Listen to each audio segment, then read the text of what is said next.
Hello friends, મારી મનપસંદ રસોઈમાં તમારું સ્વાગત છે. આજે આપણે ઈસ્ટર્ન જે ગુલાબજાંબુ મિક્સ આવે છે તેમાંથી આપણે ગુલાબજાંબુ પણ બનાવીશું અને એ જ મિક્સમાંથી આપણે કાલાજામ બનાવવાના છીએ. તો ચાલો બનાવવાનું શરૂ કરી દઈએ. જો આપણે આ ગુલાબજાંબુ ઈસ્ટર્ન મિક્સ લીધું છે, તો આમાંથી આપણે ગુલાબજાંબુ અને કાલાજામ બનાવીશું અને એના માટે આપણે પહેલાં ચાસણી લઈ લઈશું.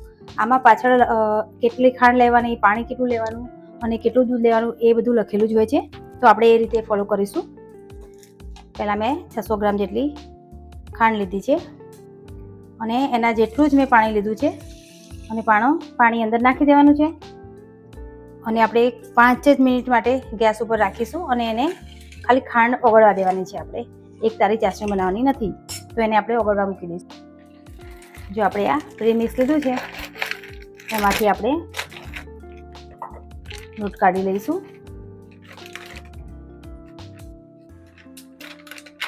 અને 100 ગ્રામ જેટલું આપણે દૂધ લીધું છે અને સરસ મજાનું આપણે એક લોટ બાંધી લઈશું.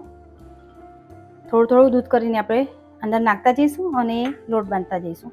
જો આપણે સરસ લોટ બાંધી દીધો છે ગુલાબજાંબુનો અને એમાંથી આપણે ગુલાબજાંબુ જે બનાવવાના છે એના માટે આવા નાના નાના ગુલાબજાંબુ બનાવી લઈશું અને કાલાજામ માટે આપણે થોડોક વધારે મોટો લોટ લઈશું અને આવી રીતે મોટો બનાવી લઈશું. આવી રીતે આપણે 2 પ્રકારના બનાવી લઈશું. જો આપણા કાલાજામ અને ગુલાબજાંબુ બનીને તૈયાર થઈ ગયા છે. હવે એને આપણી ચાસણી પણ તૈયાર થઈ ગઈ છે. એમાં થોડો ઇલાયચી પાવડર નાખીશું, તેથી આપણને ટેસ્ટ ખૂબ સરસ લાગશે. અને હવે એને બાજુમાં મૂકી દઈશું અને તેલ પણ ગરમ કરવા મૂકી દીધું છે આપણે. ચલો આપણે એક પછી એક પહેલાં ગુલાબજાંબુ તળી લઈશું. સરસ ગોલ્ડન કલરના થવા દઈશું આપણે એને અને ધીમા તાપે તળીશું. આપણે બધા જ અંદર નાખી દેવાના છે આપણે અને તળી લઈશું.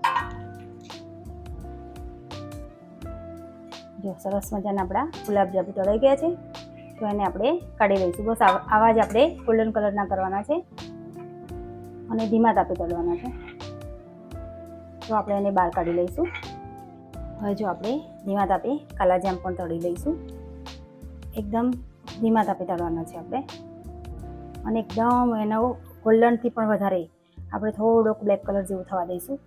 જો આપણે તળાતા 5 મિનિટ જેવું થઈ ગયું છે. એકદમ સ્લો ગેસે આપણે તળ્યા છે અને સરસ ગુલાબજાંબુ બનાવીએ છીએ ને એવો કલર થઈ ગયો છે. હજી પણ આપણે આને થોડો ઘાટો કલર કરીશું અને ધીમા તાપે આપણે તળતા જઈશું અને સતત આવી રીતે હલાવતા રહેવાનું છે. જો સરસ તળાતા મસ્ત આપણો કાલાજામ તૈયાર થઈ ગયા છે ને આ જ કલર આપણે કરવાનો છે. અને હવે આપણે ગેસ બંધ કરી દઈશું અને ચાસણીમાં ડબોળીશું એટલે એનાથી પણ થોડો ઘાટો કલર થઈ જશે.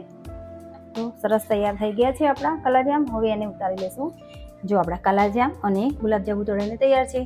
આના કરતાં આનો કલર એકદમ વધારે છે ઘાટો. અને આમાં એક વાતનું ધ્યાન રાખવાનું છે, ખૂબ ધીમા તાપે તળવાનું છે, નહીંતર ઉપરનું ફળ છે એ ખૂબ કડક થઈ જશે અને બળી જશે.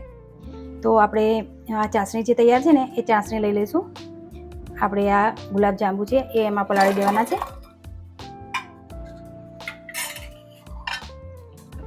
લગભગ અડધો કલાક પછી આપણે એને સર્વ કરીશું. અને સરસ આપણે પલાળવા દેવાના છે એટલે એમાં ચાસણી ઉતરી જાય અને સરસ મજાના એનું એટલે કે ગળપણ થઈ જાય. એકદમ ડૂબે એટલી ચાસણી આપણે નાખવાની છે અને હવે બાજુ પર મૂકી દઈશું અને ઢાંકીને રહેવા દઈશું. અને હવે આ જ ચાસણીમાં આપણે 1 વાટકી જેટલી બીજી ખાંડ નાખી દઈશું અને એને ઓગાળી લઈશું. કારણ કે આપણે કાલાજામ અંદર પલાળીશું ને તો પછી બહાર કાઢી દેવાના છે, એટલે થોડી વધારે સ્વીટ બનાવીશું ચાસણી, તો આ ગળ્યા સરસ બનશે, નહીંતર મોડા લાગશે આપણને. તો એને આપણે હલાવીને 1-2 મિનિટ સુધી ગેસ ઉપર મૂકી દઈશું. જો આપણી ચાસણી સરસ બનીને તૈયાર થઈ ગઈ છે, તો એમાં આપણે કાલાજામ ડબોળી રાખીશું, ડીપ કરી દઈશું અને હવે એને લગભગ 1-1.5 કલાક જેવું આપણે એને ડુબાડીને રાખીશું. પછી આગળની પ્રોસેસ કરીને હું તમને સર્વ કરીને બતાવીશ. જો આપણા સરસ મજાના ગુલાબજાંબુ બનીને તૈયાર થઈ ગયા છે. આપણે 1-1.25 કલાક જેવું થઈ ગયું છે અને હવે આપણે કાલાજામ જોઈ લઈશું. જો કાલાજામ પણ બનીને સરસ તૈયાર થઈ ગયા છે. ચાસણી અંદર બધી સરસ પી લીધી છે. હવે એને આપણે બહાર કાઢી લેવાના છે આવી રીતે. બધા જ કાઢી લઈશું. થોડા કોરા થવા દઈશું આપણે. જો આપણે બધા બહાર કાઢી લીધા છે અને હવે એમાં આપણે ટોપરાની છીણ લેવાની છે. જો આ લીધી છે.